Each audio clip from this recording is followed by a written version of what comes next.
నా ప్రియమైన సహోదరీ సహోదరుడా, నా మాటలు జాగ్రత్తగా ఆలకించుము. నేను చాలాసార్లు చెప్పాను, నీవు నా మాట లెక్క చేయడము లేదు, అర్థము చేసుకోవడము లేదు. ఎందుకని? నేనంటే భయము, భక్తి లేదా? నేను చెప్పినదేమిటి, నువ్వు చేసేది ఏమిటి? విశ్రాంతి దినము రోజున అంటే ఆదివారము రోజున నీవు వ్యాపారమునకు గాని, ఉద్యోగమునకు గాని, ఫ్యాక్టరీకి గాని, కూలిపనికి గాని ఏ పనికైనా వెళ్ళకూడదు అని చెప్పాను. అలాగే చుట్టాలు ఇంటికి వెళుతూ ఉంటావు, పెళ్ళిళ్ళకి పేరంటాలకి వెళుతూ ఉంటావు, అలాగే మందిరమునకు వెళ్ళవు, కబుర్లు చెప్పుకుంటూ ఉంటావు, అలాగే వ్యవసాయము పనికి వెళుతూ ఉంటావు, అలాగే నీకు ఇష్టము వచ్చినట్లుగా ఉంటావు. మరలా గేదెలను ఆవులను మేపడానికి వెళుతుంటావు, పొయ్యిలో పుల్లలేరుకోవడానికి మరియు చెట్లు కొట్టుకుని వంట చెరుకుగా వాడుకోవడానికి తెచ్చుకుంటానికి వెళతావు. ఆదివారము విశ్రాంతి దినమున మందిరమునకు రాకుండా మానేస్తావు. ఇలా చేయకూడదు, ప్రార్థన మానకూడదు అని చెప్పాను.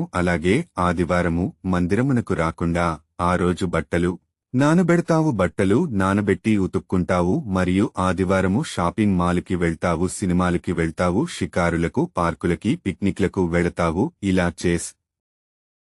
ఇలా చేసి నా దేవుడు నా ప్రార్థన ఆలకిస్తున్నాడా?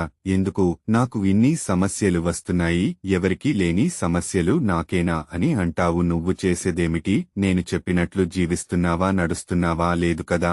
నీవు నీ ఇష్టము వచ్చినట్లుగా ఉంటే నేనేలా నిన్ను దీవించాలి, నిన్ను ఆశీర్వదించాలి? నేను ఈ విషయాలన్నీ ముందుగానే నీకు చెప్పాను, నీవు వినడము లేదు, అర్థము చేసుకోవడము లేదు.